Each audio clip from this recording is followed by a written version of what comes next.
National Fire Radio. This episode's brought to you by Notorious Fire Company.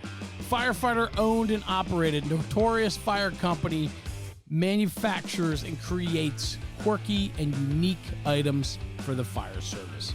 Whether it's your stainless steel water bottles, tumblers, 4-in-1 koozies, you can decorate your emotional support water bottle with more than 100 different designs they offer so very much. From apparel to swag to stickers, they got you covered.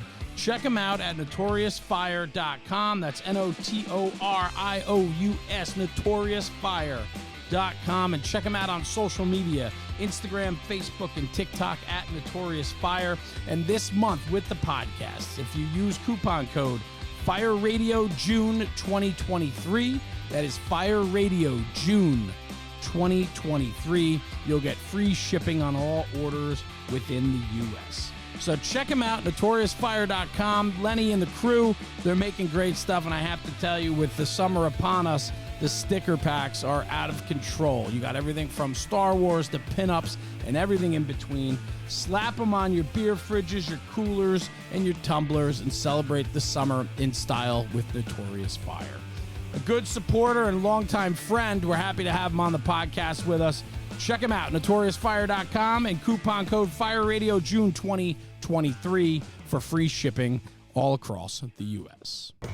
This episode's brought to you by Box Alarm Grills. When your apparatus arrives on scene, are you making the best showing? Looking to set your rig apart from everyone else? Want your engine, truck, or rescue to be easily identifiable? There is a solution. With large aluminum grill numbers and full-width rear mud flaps from Box Alarm Grills. Formed by Danny and a team of fellow firefighters, Box Alarm Grills gets it. They know what it means to show pride in your ride, delivering the quality construction and design that fire departments demand. That's why their grill numbers and mud flaps grab attention, enhance visibility, and make your fleet recognizable on scene while responding or just driving around town. Built in the USA by a family-owned business, Box Alarm Grills is quickly becoming the choice of fire companies, apparatus planners, and fire truck manufacturers with out-of-the-box or custom solutions.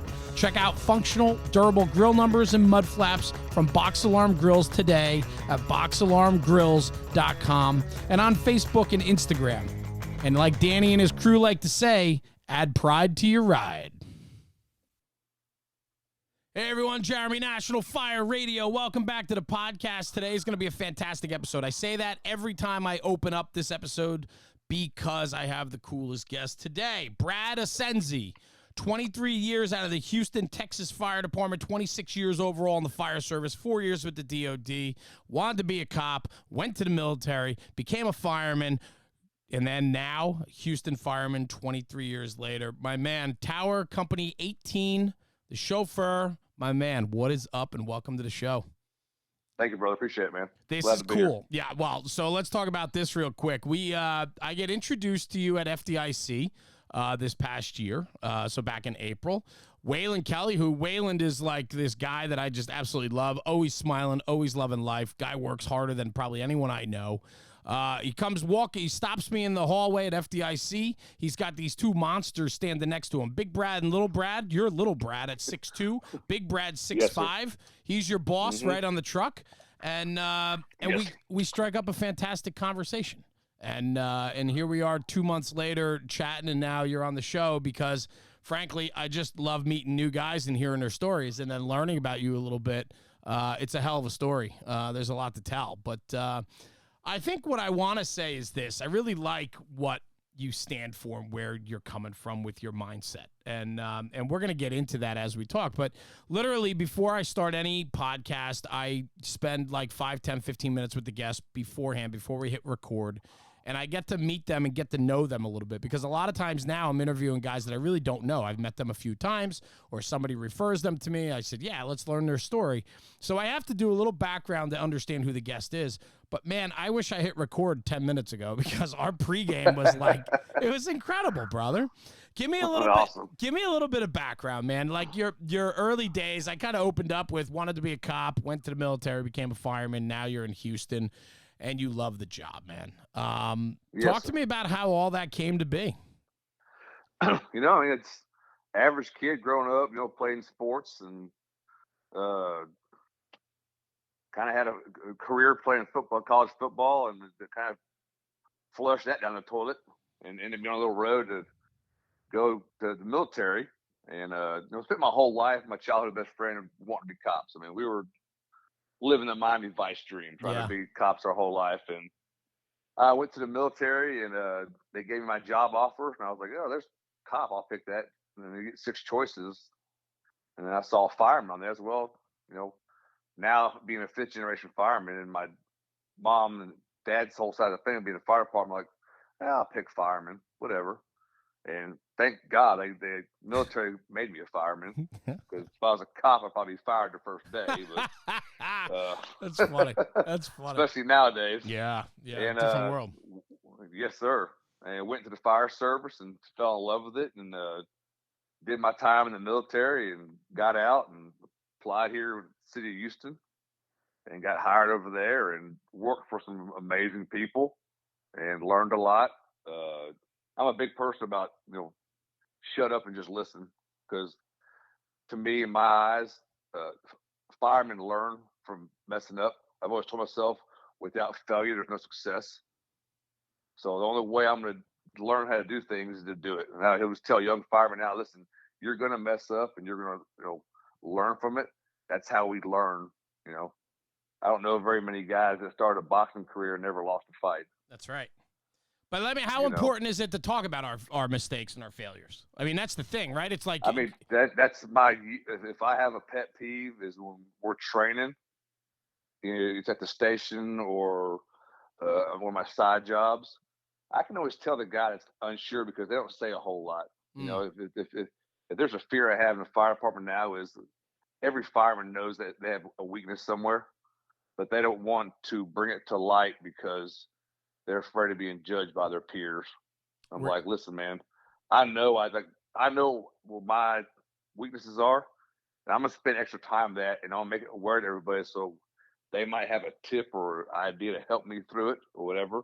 Because, luckily things don't go bad that often, but when they do, I don't want to be the crutch in this whole problem. If you have a weakness, you need to tell us. Let's get better at it and work on it. But a lot of guys nowadays, they'll sit back there and they'll stay in the back of the crowd because they know they suck at this or it's hard for them, and they feel their peers are going to judge them off of it. Yeah. Were you always like that? I mean, young, playing football, and then you coming up through the military. Oh, yeah. I mean, were you always like that? I always have been. I mean, because to me, that's what keeps me going. Because and I listen to your show forever, and everyone says the same thing. We never stop learning. Yeah.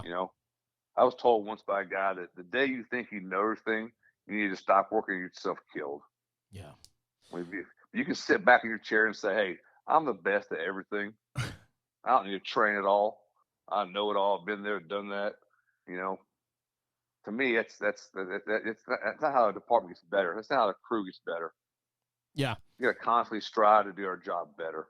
I love I'm thinking about, you got me thinking about, you said you played football and then you go to the military, and these are all team activities. And I know, like, my foundation was organized sports. I mean, I played high school sports, got recruited to play lacrosse in college, and I ended up throwing that away because I threw away a Division I lacrosse program because I was just not thinking straight. And I threw it away, and I regret that. But life's funny, and how life works out, and who knows if I stayed with it, what it would have done, done, I don't know. But my story's worse than that. My girlfriend told me, if you leave, we're breaking up. I'm like, well, I love you. I'm not leaving. Oh, girl, huh? See how well that? See, that's how well that every time, brother. Every freaking time. Mine was partying too much in college and enjoying the fast life. Girls, booze. Partying. And I tried that. Yeah.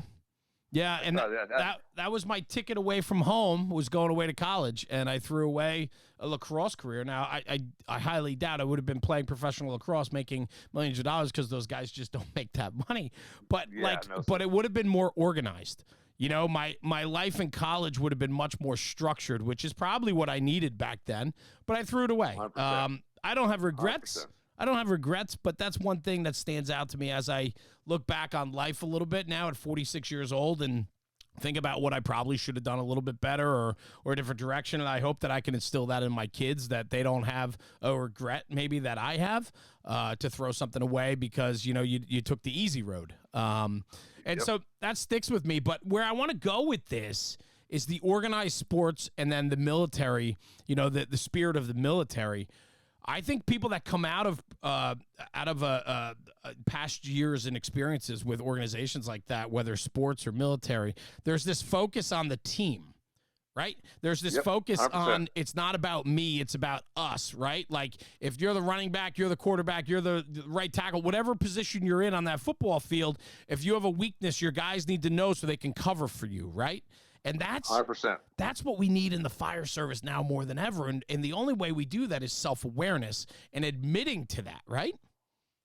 Yes, and that's what I don't understand. Is I don't know why when, I was told years ago that the fire station is like a fraternity house. It's a bunch of guys hanging out with no beer, all right? But at any split second, your life can change. And it could be the day of the fire that you hope you never made or you hope you would make or whatever. And not being up to game at that moment would eat me alive. Yeah. I mean, I've always been, when I was a fireman to even the driver now, I'm the last priority on this truck. Everybody else is in front of me. I'm all about them. I've always been. I know when you're a boss on a company, your job is to oversee and protect everybody. Okay, but I've always put myself in the last person on the priority list role. It's about everybody else. And brother, I don't see how guys, don't live that way. And maybe because I had an old school chief that beat that into our heads years ago. But I mean, it really drives me nuts when I know guys have weaknesses, and you've been to trainings, and you can tell the guys are kind of shy in the very back because they don't want to get called out and look bad. Yeah. Yeah, they shy away from opportunity, right? That's the thing that stands out to me. Any guy that shies away from an opportunity, I have to automatically question. Yes, sir. 100%. You guys down in Houston, you get your fair share. I mean, you guys have had a very colored past. A lot of line of duty deaths over the years. You've, a lot of civilian fatalities. You have a lot of fire. The city of Houston is a busy, busy fire town. And I know you've been involved with a lot of different, profiled fires and so on. So when you talk about the importance of ready to go, you guys certainly have it down there, and you got to be put together. You were saying that your company, the Rookie, has 15 years? Yeah. Our youngest fireman is at 15 years on the job. And our core guys have no desire to ever promote. They love riding on the back of that ladder truck. And, they've come to realize that when you have a good, solid crew and everybody works right, I mean, to me, I know that we're good.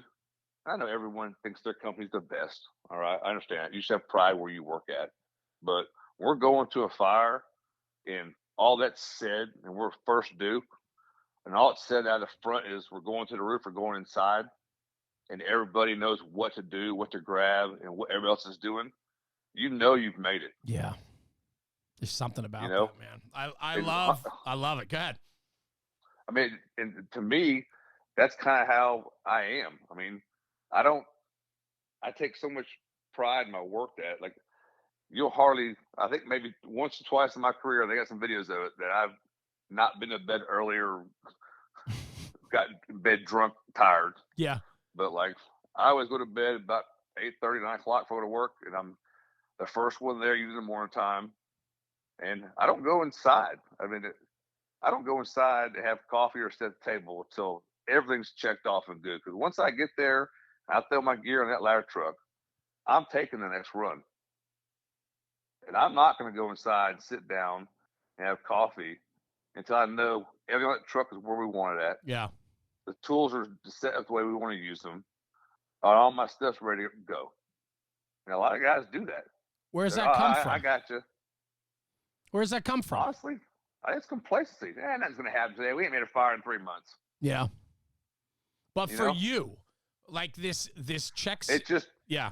the guy that drove the truck before I did, Dwayne Wobble, probably the best truck chauffeur the city's ever seen. One of the best. That's the way he did. He drove that truck from 1990 to 2017, Wow. There you go. and he instilled in me a work ethic of what needs to get done. And I've always been that way. Even when I was piping ride in the back, I got there, put my stuff on the truck, made sure my air pack was good, all my gear was ready to go. It's always been that way. I think a lot of it, like you said, comes from the military. Yeah. You know, like to me, I'd much rather work for a boss that tells me what to do. I'd much rather you give me a whole book of rules to follow, because then I don't have to worry ever about getting in trouble. Because you're telling me how to eat, breathe, walk, talk, Yeah. shit, however you want to call it. It makes it easier for me. I don't want to play guessing games with you. That's huge. That's huge. The expectations, right? We Yes, expect sir. we expect so much from our guys, and then we don't tell them what we expect from them. Yes, 100%. And then the guys are playing guessing games with Yeah. you. Well, I did this, and he yelled at me, so I'll try doing this. He yelled at me for that. Well, that's I I'm where literally I'm at because of the guys I work for. I literally just had this bipolar conversation the other day, and I was like, man, it's like the same guy. You tell him one thing one day, he reacts this way. The next day, you tell him exactly the same thing, he reacts totally different. There's so much of that in the fire service today. It's driving me nuts. It is, I mean, I think, and I don't know how up there it is, but I think the fire service is becoming a dying breed. Talk about that. Not very many people want to go sweat and work anymore. I couldn't imagine myself locked in an office sitting there. Yeah. At the fire station, what's going to happen today? Can't no one in the world answer that because you don't know what's going to happen. And that's, to me, makes the job fun because every day is something different. Yeah. Yeah. And you got to be prepared for all those things. Oh, that's the thing, right? I mean, that's why you got to be on your game. Like, and I think being on your game means you got to be involved. You got to be included. You got to take initiative. You gotta get there early. You got to put your stuff out. You got to check the rig. You're not going on a run without having everything checked. Like, those are those things that are like those foundational bricks for success. And you got to have that. When you're not dialed in like that, that's when things go south. They go sideways. And that's the whole deal. I mean, I've been with the guy I drive now since '07, minus 2 years. All right. And even we work Thursday. And if we make a fire Thursday, we get back to the station or maybe on the scene, wherever, I still go to him at every call. Hey, are you happy with the way I did this, the way I did that? Or what can I do better? Okay. Every call. Yeah. We make a fire and we put the stick up, or I got the ladders for the guys to get on the roof, or whatever it may be, or whatever assignment we had that day. And I do my part outside. Even after having this friendship with him since '07 and working for the guy, I still come back to him. Hey, you like the way I parked here? Teach me something that I might have done differently. I mean, I'm just listening to you go because there's so much to that. We can't lose sight of that. I mean, our game can always be better. We got to learn. I was just thinking, I did a podcast just earlier today with another guy, and he brought up the fact that you got to learn from your mistakes. And you said that before too. And it's this like constant theme, but we have to be willing to understand that we're going to make mistakes, and the willingness comes from learning from them. Like, we can make mistakes over and over, but if we're never going to learn from them, if we're never going to ask to be critiqued, or we want feedback, like, I love hearing from people when they're like, hey, you could have done this better. Or next time, or give an attaboy and then follow it up with, hey, man, it was a good job. I like the placement, but next time 4 feet over, or whatever the conversation. Exactly. And that's what I want. Yeah. Because I'm never going to be in. Listen, when I went over there and worked with him, I was like, we talked that first night. I said, listen, I've never been on a ladder truck. I have no idea what I'm doing. And I'm going to mess up. Believe me, I'm going to. But, help me along. We'll train, do whatever we need to do, throwing ladders, whatever it meant, searching, and just bring me up to speed. And even now, I'm the same way. I mean, I want the critique. Yeah. Well, I'm a man. I ain't gonna hurt my feelings. Oh, God, yes. I mean, there's so much to that, but man, we got a lot of hurt feelings these days. And then let's not get started on that. No, I know. No, but listen, I think it's important to talk about though too, because listen, there are guys that like when you're matter of fact with them or you have an issue with them and you address it with them, they buckle, they shut down, they think like life's over, you're not gonna be friends anymore. And I'm like, listen, man, I'm still your good friend, but like pick up your shit, do better. Like, and I expect the same from me, right? Like we need to be able to have tough conversations. If we're expected to go out, bleed and sweat and get hurt and injured and die on this job, we should be able to have fucking hard conversations. I agree. I have a lot of friends that have promoted. I elected not to promote after I made chauffeur because I don't get I don't play fair. I probably wouldn't be a good officer. But I always tell guys because I work with them and they make officer rank, and then they start having problems with their friends. I'm like, listen, man, one of my best friends is my officer at my side job, and I'm like, we're here and it's business. You're my boss today. If you can't be my boss, then we ain't friends. I need to realize that, if you're having to be my boss, I chose for you to be my boss at this moment. I did something that I know I should have done or whatever it may be. I'm making you come to me on my choice. And if we're friends, you can be my boss when you need to. And I'm fine with that because obviously I chose for you to call me in the office and chew my ass for something. Yeah, I think the interesting part of that conversation, whether career or volunteer, because we have people from all every corner of the fire service that listen, right? The thing is this, like the volunteer fire service is even harder because a lot of times it's an elected position upon your peers, and you know how that goes. And so, but the thing is this, popularity. Yeah, I mean popularity. But the other thing too is you could have a buddies that rise up through the ranks while other guys don't, and then there's this animosity that happens. And I think what the biggest thing we have to do is we got to be conscious of the respect for one another.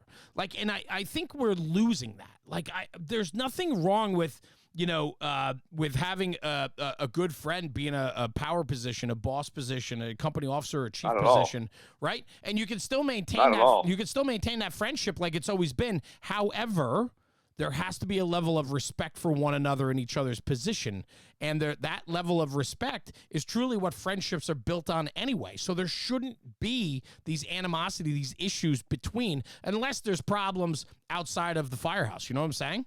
Yes, sir. Yeah, but on the flip side of that is, I think there's a big lost in transition in the fire service where these guys think that you can promote respect and you can promote ability. Yeah, because a lot of guys think, and we see it everywhere. Y'all see it up there. A guy gets a gold badge on his chest all of a sudden. And he knows more than everybody does. And he needs to train everybody. And I'm like, you spent the first 10 years of your career being a piece of shit. And all of a sudden now you get a badge. It's like, well, you want to polish that badge on everybody. Okay. I got 100% respect for your position. But you cannot promote respect as a person. You understand? I mean, am I losing you? Or no, I'm actually writing that down. You cannot promote, what'd you say? You cannot promote respect or knowledge. Yep. And, I know some guys in the Houston Fire Department, or the guy I worked with years ago, he spent 42 years riding backwards. Yeah. If I'm a young officer, I'm like, hey, I'm coming to you, and I'm going to suck every bit of life you got inside of you to learn something from you. Yeah, you know what I love, though? I love how, the guys that promote with respect, so the guys that are fake, right? They have a shitty career. They get promoted up the line. They're still shitty. The only people they're fooling are the people that didn't know them in their early years, and that's the thing. 100%. Right? 100%. Oh, God. But the guys and girls that have the same amount of time or know people that have the same amount of time and have open ears and watch, I'll tell you, man, they see right through it. And that's where there's a lot of pushback, right? That's where all they do then is hide behind paper and put things on paper because that's all they have. If you called them to a gunfight, man, they couldn't show up because you'd have to actually pull the gun and pull the trigger, right? These guys would only show you their permit. You know what I mean? Like exactly. Yeah. I mean, and so I think what's fun about that though is like we can hold people accountable for that. And the guys typically that have years in are willing to have these hard conversations. And I've had them. I'm sure you have too. I mean, you have to do it. There's times like, being the wife brought up the fire service. I run our station. I tell all the new guys and our guys know there's a chain of command here. Okay. If you're the new guy and you have a question or a comment or a concern, go to the guys on the floor. If they can't answer that, then they'll bring it to me. If I can't answer that, then I'll go to the captains with the job. That's just the way I was raised in the fire service. The senior man runs the fire station. Yeah. There's no reason why the new guy should be in the captain's office questioning things. Never. If that happens, we have failed on the floor. I try to keep everything we have on the floor unless I can't control it or handle it. And then I go to the boss's office and say, hey, this is what's going on. I think what's important about that, though, is what you said. You have those conversations with the new people when they come in, and all you're doing is paving. You're just educating them about the lay of the land. We don't do that often enough anymore to tell people back to what we were talking about, the level of expectation. The expectation is if there's an issue, it comes up through the floor and it comes to me before it goes anywhere else. Like when you can do that and people have a respect for that, then there's no question, right? I think the problem is soft leaders don't lay out expectation because then they're held to it. And the leaders that don't follow, right? Leaders that don't follow the own expectations that they roll out for everyone else, that's where the problem is. I agree. Yeah. To me, it's me trying to hold on what tradition we have left in the fire service, because you and I both know there's not a whole lot left. We're trying to keep it up. We're trying to bring it up, but now everybody has feelings. I mean, I came to the fire service, it was like, we used to have postings in the city.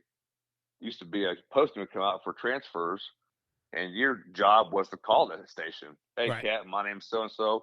And the captain would tell you, no, piss off. I don't want you. I've heard about you. Exactly.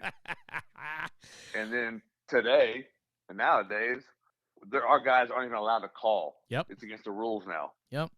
Because honestly, I don't care what the rules say. If I was ever going to leave where I'm at now, I'm going to call that officer because I don't want to go somewhere I'm not wanted at. Yeah. And walk into that hornet's nest. Yeah, I get that. I think we still need to do this. I think listen, man. At the end of the day, like I don't know any boss that wants subpar people in their company, and if they have them there and that's a safe haven for them, well then that speaks to what kind of boss you are. Plain and simple. 100%. Yeah. 100%. All right, so let's change. Go ahead. Go ahead. You're good, bro. Go ahead. No, I was gonna say let's change course a little bit. We're beating that up pretty good. I want to go back to you were talking about being a pipeman and then going over to the truck, and you had said, "Hey, man, I'm new to this. I don't know anything about it. I got to learn it. So as we go, let me know what I'm doing right, what I'm doing wrong." Talk to me about the truck, because I know you're super passionate about being a truck operator and being a part of a truck company versus the engine. This isn't to bash the engine, but you made some good points earlier when we were chatting. Yeah, I spent almost 7 years on an engine company, and the chief I worked for at the time, unfortunately, he got terminal cancer and retired, so like the whole crew was disbanding. And I jumped ships over to a truck house and met my officer that I drive now. And like first day officer brings to his office and you talk about things, what to expect. He's very good at that. Every new person we have, they bring us to the office the first day and they get everything laid out to them, what things operate, what we expect, everything. And I just told him, I said, I've been on an engine company for 7 years. I don't know shit about a ladder truck. And listen, I'm going to mess up. I know I am. And I'm going to learn from it. I kind of have a little pet peeve. Just don't yell at me. Because once you start chewing my ass, I'm staring holes through your face, and I'm not even listening to one word you say. Yeah. I don't think anyone responds that way. And that was old school fire department. So I've got several of those, and I've seen over the years. But I just don't respond with that. But once I got on the truck, I'm like, man, this is where it's at. I've been missing out for a long time. Yeah. I may ride on the truck these days, but I still keep my original snagger tool by Modus Fire Rescue on me at all times. just in case those guys on the engine need some help moving the line. The snagger is great for that, and many more things. It's also great for used for breaking tempered glass, or in a pinch as a spanner wrench. So head over to modusfirerescue.com and use code THESIZEUP, one word, to save yourself 5%. This episode's brought to you by Taylor's Tins. Taylor and his crew at Taylor's Tins have been manufacturing aluminum helmet fronts since 2017. With over 200,000 tins in the market, they are a leader in the helmet front space. Custom design, one-offs to department orders, they can turn them around within 24 to 48 hours. Customer service is what they pride themselves on, and they provide nothing but top-shelf product and service to their customers. Check them out at taylorstins.com and check out their full line of product offering. They've always been a very strong supporter since day one with the National Fire Radio podcast and platform, and Taylor and his crew have become dear friends of ours, and we appreciate the support. And at checkout, for a little extra bonus, use coupon code NFR Sent Me. That's NFR Sent Me for a discount on your order. Exclusions do apply.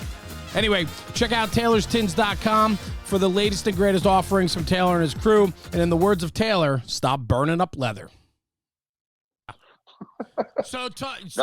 Nothing against engine guys. I'm just saying. But you made a comment before, and it's I don't want to take it out of context, but you said engine. This is going to come out of context. You said engine is limited work, but you don't mean that. You don't mean that in a detrimental way, because there's such a craft for getting a line in position, getting water on a fire. There's so much to that, but that is the sole mission of the engine. Whereas the truck allows for a lot of flexibility and a very wide range of work to be performed. And that's 100% true in like Houston. Now, where my side jobs right here, we don't have dedicated truck companies. Yeah. So you might pull up on an engine second due, and they give you a ventilation job up top. Right. They might tell you to search. Yep. Okay. But as for in the city, where the full-time job is, I mean, to me, it was, and don't get me wrong, I love fighting fire. I love it. Yeah. But to me, it's like once you do that, then you're kind of like done. That's your whole assignment. On the truck, it could be rescue, ventilation, search, and on top of that, you get dispatched to trench collapses, high angle rescues. It's just there's more opportunities to make runs. Yeah, we have a broader base of calls to be dispatched to.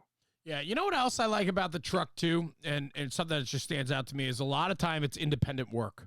It's independent work, but it's done as a company, right? So it's like, every position on that truck has a job that has to get done, but a lot of times it's being done solo, meaning you're pushing yourself, you're testing yourself each time without leaning back on somebody else to support you. If you get sent to the roof, typically you're going up there by yourself. Now, I mean, maybe you guys don't work that way in Houston. I'm just thinking about, like my world, but it's like, or you get sent to the rear to throw ground ladders, or you get, OV. These are singletary positions, but they add to the greater whole. Well, on top of just as a chauffeur. Yes. I mean, to me, I thought standing at the pump panel was the worst job in the fire department. That's just boring. On driving a truck, you're always throwing ladders, getting the fan out, getting more hooks out, whatever it may be. And the truck chauffeur that's next to us in our territory, me and him work great together. We both do our job. We work together, and he knows if we're first due, he needs to come in from the backside so we can get trucks in the right positions. And me and him pipe together for a long time too, and been friends for years. And it makes the job easier. Like to me, as a truck chauffeur, there's always something to do. Yeah, I love the position. I do. I think that it's such a dynamic position, and not only that, but as a chauffeur, as a good one, whether engine or truck. I mean, engine, you get stuck at the pump panel a lot of times, right? Especially if you're running multiple lines or whatever it is. But even that, after things are, after the first 5-10 minutes of a fire, typically that panel settle, and everything's on autopilot for the most part, right? But what I love, it's a self-starting position. Like you can take so much initiative as a chauffeur because there's so many jobs on the fireground that can be done under your control. Oh yes, and the thing is I also like the pressure of when you're first due. It's all on me. When I drove an engine, hey, I got to get water, Yep. got to get lines, all those things. On the truck, I got to get the truck spotted in the right place. If they're going to the roof, get the right ladders thrown in the right positions, and get all the tools they need out there. So I like the pressure of that. I mean, because you and I both know when you're fifth due to a fire, it's not a whole lot of fun. No. You know? No. I always tell who guys wants all the to be time, there? because I'll ask guys, how many fires y'all made in the last year? Oh, man, we probably made 15 or 20. No, how many did you set a break on? Those are the ones that count to me. I love that. When you show up fifth due, or it's a mutual aid call or an automatic aid assignment, and you get there 10 minutes into it, I mean, you're just following directions. But when you're first due, engine or truck, pulling up there, spotting the apparatus, placing the ladders, that's a true test. I agree with you 100%. There's an art to it. There's an absolute art to it, and it tests our people, and I love it. I absolutely agree with you 100% on that. Talk to me about where we are today. 23 years in, you love the position you're in. You love the boss you chauffeur for. You're going to probably end up retiring in that position. It sounds like, it just sounds like you're in a really good place. Your career over the 23 years, there's probably been some changes along the way. So I'm kind of gently asking, like you had said to me before, you're like, I always ask my guests, right? And I said this to you before we started. Like, what are the things that keep you up at night? Good things, bad things, things you think about, and you're like, oh, don't even get me started on my pet peeves.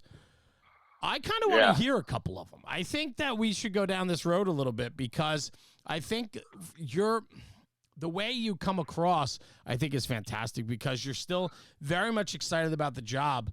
But, man, there's a couple things that you're like, no, we need to do better here. And the one quote I wrote down from you, I love it. If you ain't got no sweat in the skill, I'm not listening. I think there's so much. I think there's so much merit there, man. I really do.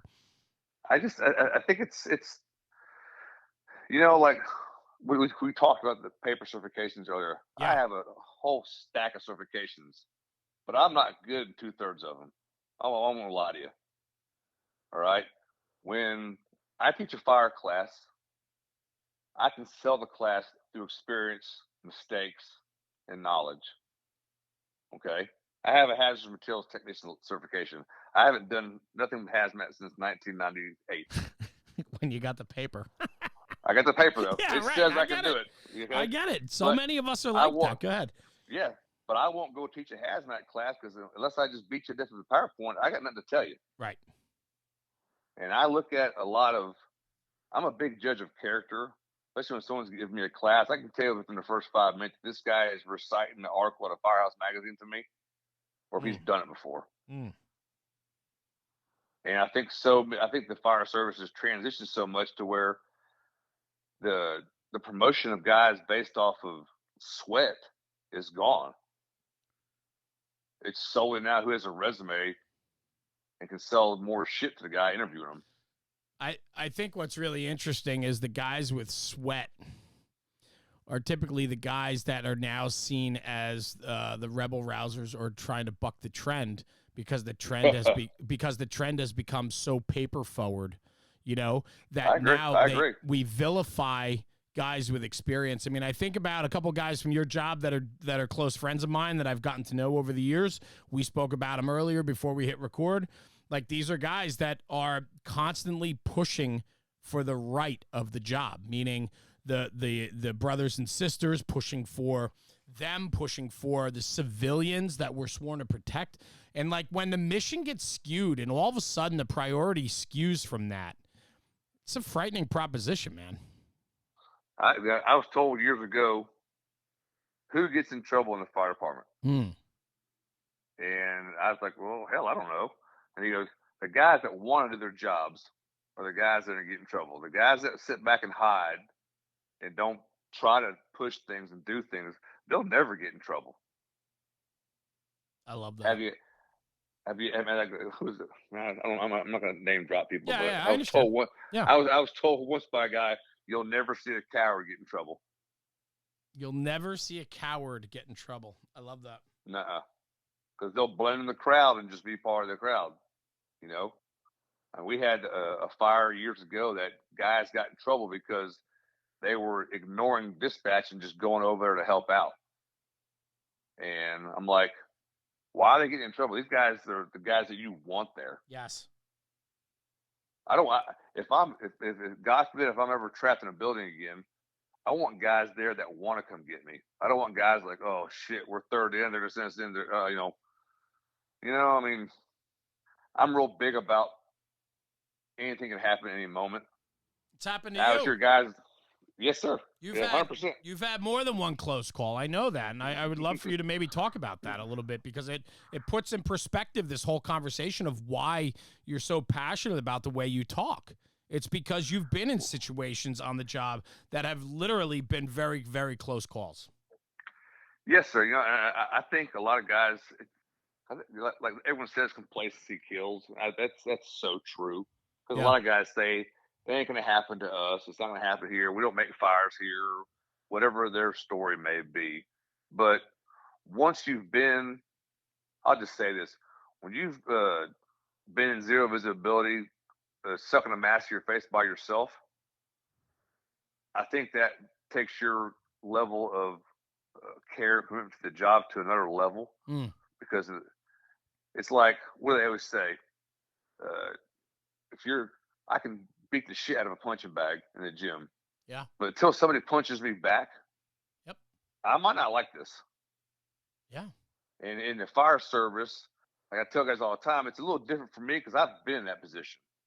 I know how important it is to hope someone's going to come find you again and get you.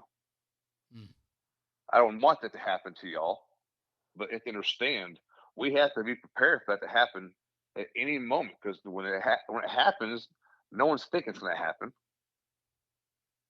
So let's be proactive to be trained for that. So when it does happen, we can react to it and respond the way it needs to be responded to it. When you're faced with that, when you're put in that position, I mean, back in 2007, you were awarded the Medal of Valor from the Houston Fire Department for an unbelievable rescue you were involved with, an incredible set of circumstances. And there's been some other instances where you've been in, very tough and close calls, like you just spoke about as well. When you come away from that, you manage it, you deal with it, and you come back to it.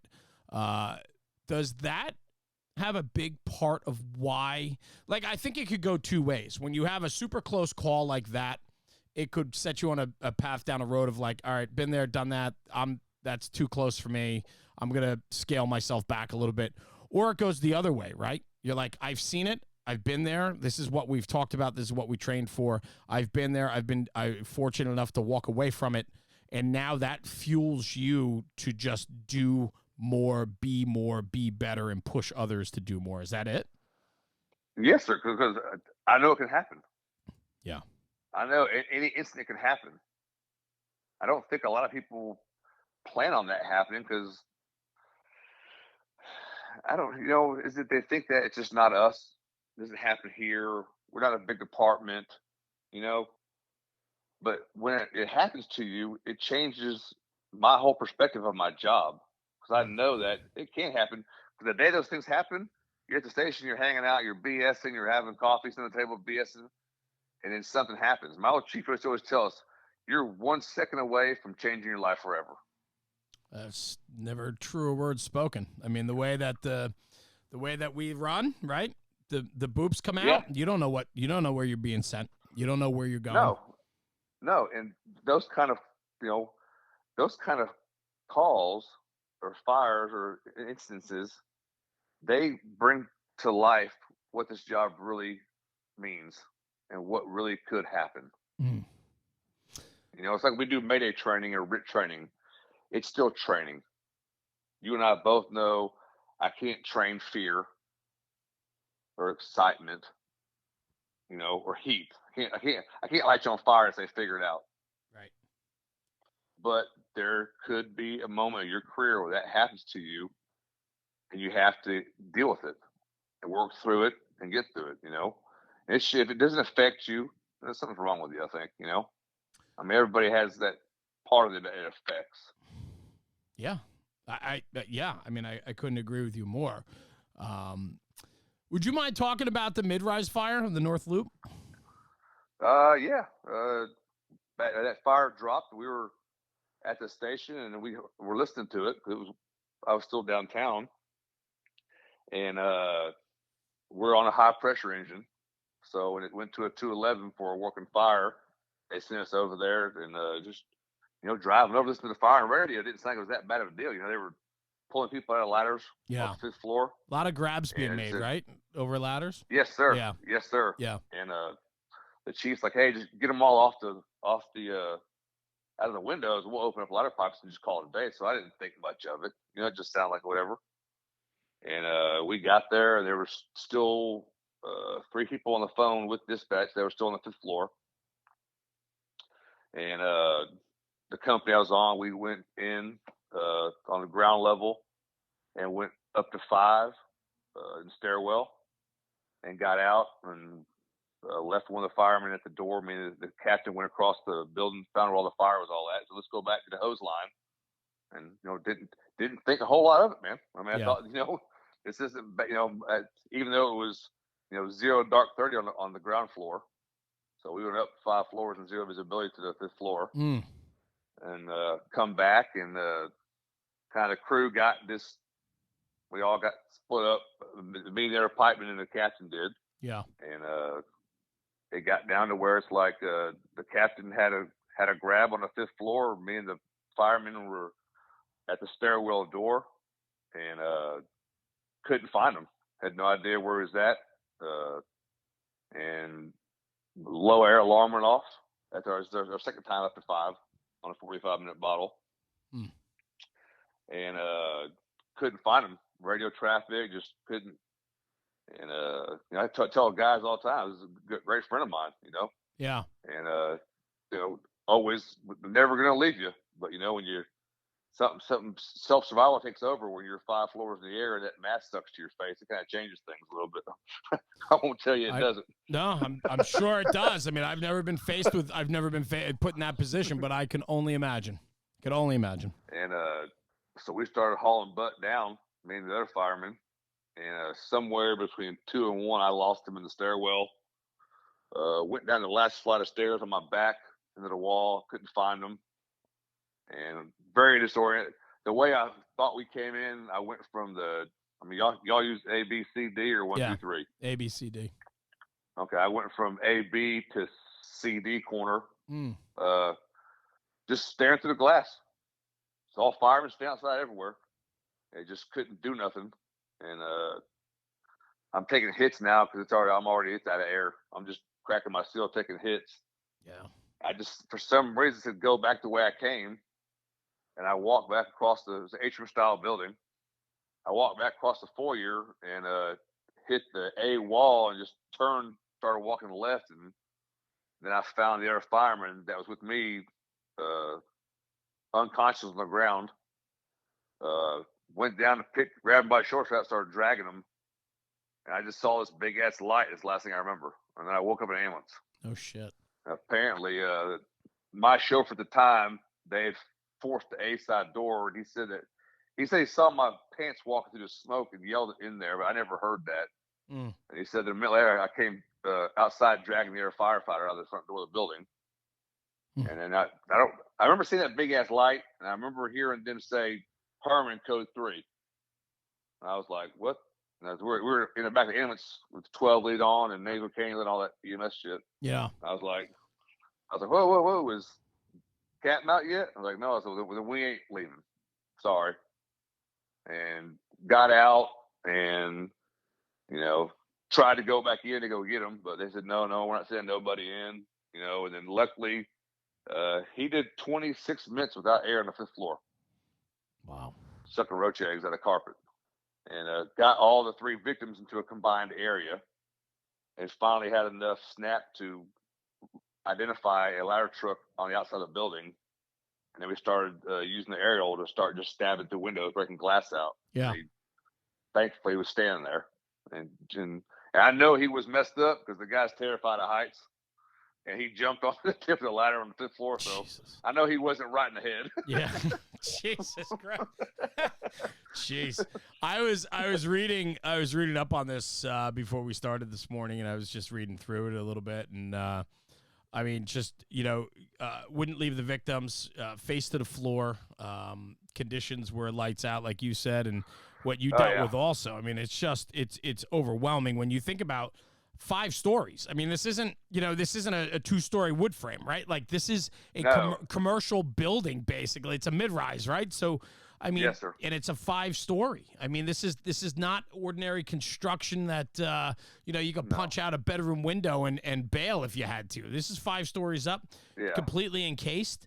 Now, when you made the ground floor and you came across the other firefighter, were you able to remove him yourself, or did you? Yes. Okay, so you don't remember it, but no, I remember reaching down to grab him. I came back from CD to AB. And the reason why I know all this stuff, I kind of had a memory of it, but when they took us back over there afterwards, you could see all my footprints in the floor, and you could see my hand marks on the walls where I made it. But I remember when I hit the A side wall, and I went back to walking towards D. You could see my hands hit the wall flat. I turned and started walking. I remember I just looked down and I saw the yellow reflective on his helmet just barely moving a little bit. Wow. And I remember when I reached down to grab his shoulder straps, my hands were like 12 inches in diameter. They were huge. Yeah. And then I remember picking the shoulder straps up, and I was just dragging them forward. And that's the last I remember till I woke up in the back of the ambulance. Wow. It's incredible. So survived, right? Another civilian. There were civilian deaths, though, right? But the crew, your company, everybody made it, right? Yes, sir. Yeah. Yes, sir. Unbelievable. Yes, sir. We were back the next day on duty. What is that? Yes, sir. Jesus. So what is that? What is that like? Did you need to get back? Like, oh God, yes. You did. Oh, so God, there was no time for me to go think about this elsewhere. I need to get back on the line. I don't want the time. And the next day on, we made 2 side by side, burn their ass off. So it's like they'll throw you right back into it. But I won't lie to you. Like, we all have our weaknesses. Yeah. That fire there, kind of like took a big chunk out of my career. I won't lie to you. What do you mean by that? I since that day there on, I'm not your tight space guy. Okay. I'm not your confined space guy at all.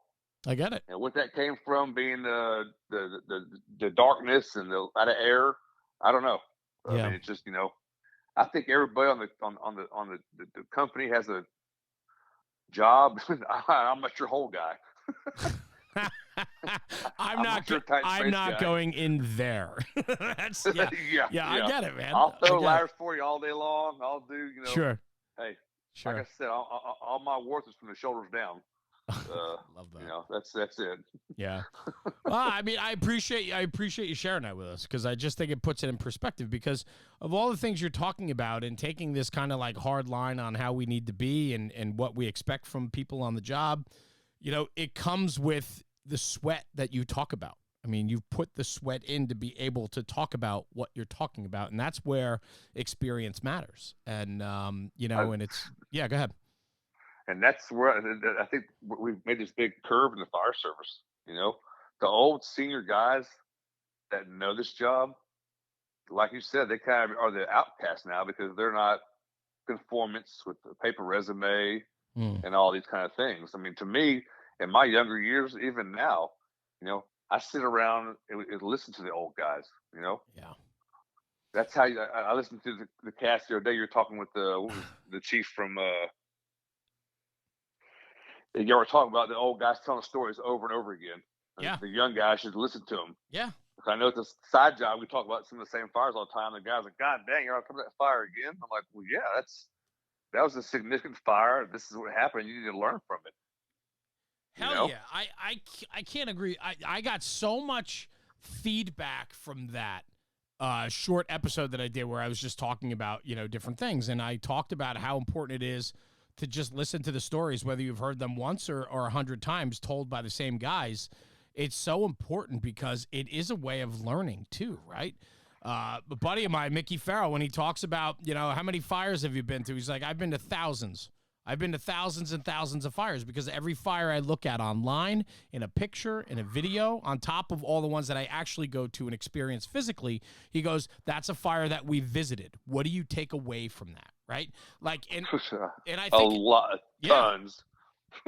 Yeah, but And I mean, I still burn down buildings in the morning. I'm driving to work. I'll drive by a building going to work, and I'll pick it out. And listen. I'm never going to be an incident command guy. Never going to be. But I still run through my head what needs to be said, what needs to be covered. You know, utilities, extra EMS units on scene. It just because, like you said, if that's the case there, I made thousands of fires too. Because I've about burnt down every building in my house. That's right. I'm driving by. I'm with you. And I think there's something about that. The guys that do that, they're dialed in. And I do it all the time. I look at, like, especially now because I do a lot of chauffeuring now and it's typically an engine. So, like, I'm always looking at positioning, water, where the lines, you know, if we're going to pull off the rear or pull off the side, where are we parking for that, right? What kind of stretch do we have? What kind of water supply do we have? No, you know? And that speaks so much because most guys don't put that much thought into it. Yeah, I do. I have to. It's like I had a, like drive. I probably should. I'm gonna say it anyways. I don't give a shit. To me, as a chauffeur, my pet peeve is guys that are chauffeurs that their gears in gear bags. That just tells me you ain't planning on doing nothing. Right.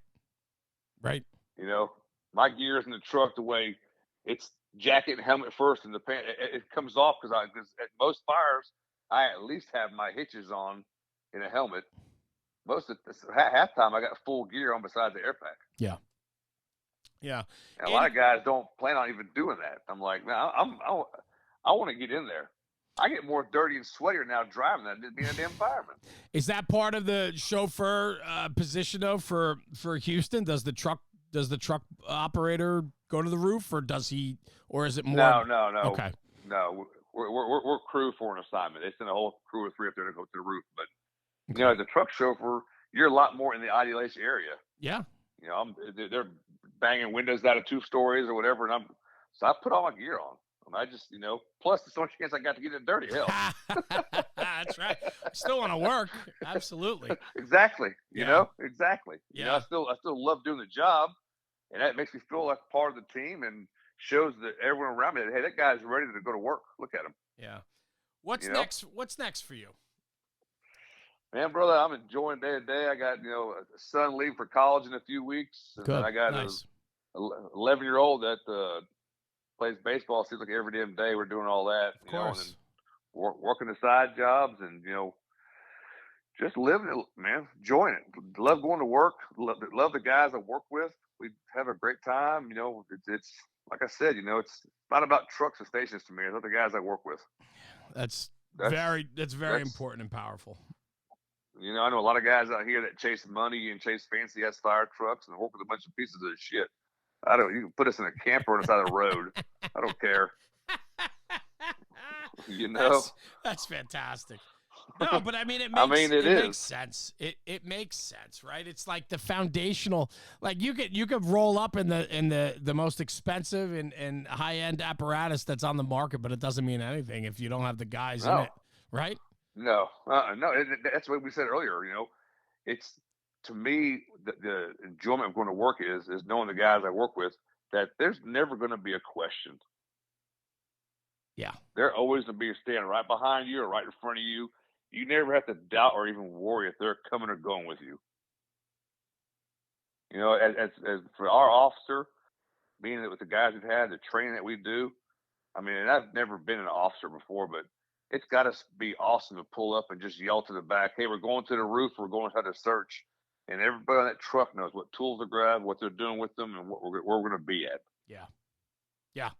We did some training the other day, and I was kind of got my little soapbox with several different agencies. And I was like, I kind of called the officers out. I said, if you are waiting till something happens to tell your guys or teach your guys what tools they need to grab, what they need to do, then you're failing as an officer. I agree with you on that. I agree. There should never be a time that you may pull up on something and they give you an assignment and you have to look to the back and tell those guys what tools to grab and what jobs they need to go do. All these things should have been covered beforehand. I couldn't agree. You're not making a plan for You're not making a plan for a fire. You're making a plan for an assignment. If they send us to the roof, you're getting this, you're getting that, you're cutting, you're punching through it. Everything. Everybody has a job and knows what tools to grab, and that's what makes the job great.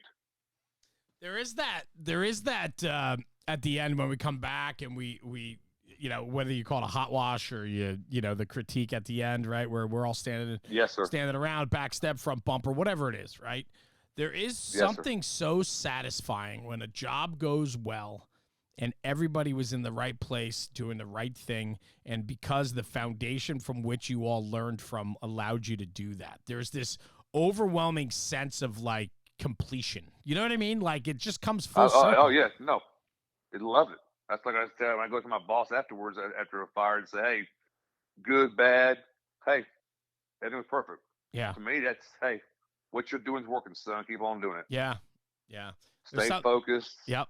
There's something to be said for that. And I would challenge anybody listening to this podcast that if you're in a department or a company where you don't get that sense of I don't know, fulfillment at the end of a fire, right? I mean, there's going to be things, the conversation's going to go like this. I think we should have done better here, here, and here. This is what I really liked. We did this, this, and this well. But if everybody came to play and everybody had all the remedial, elementary, the things that should just not even be questioned, if all that was taken care of and those weren't any of the issues, it's a win, man. The fulfillment there is like mission forward. We're doing well here. Now we can pick up our game another level. 100%, brother. 100%. I love it. I love it too, man. That's awesome. My man, thank you. You know, believe it or not, hey, man, I appreciate that's an hour it, already. That's how quick this podcast goes when we have good conversation. Oh, wow. But I will say this. Thank you for sharing the story about the mid-rise fire. I know that was a close one for you. And yes, I'm sure it's not, guys that are willing to talk about their experience and their careers help others, and people are going to listen to that and they're going to get some information out of that that could potentially help them. So I appreciate you sharing that. Yeah. And man, we got to continue this conversation another time. I absolutely love from where you're coming from, and, no sweat in the skill. I'm not listening. I think there's so much merit to that, and I want to challenge anyone listening to this podcast that experience over paper, and I think that matters. Yes, sir. Beautiful. I was worried about it comes off as a bad attitude, but I'm like, you know what? I'm too old to worry about that shit nowadays.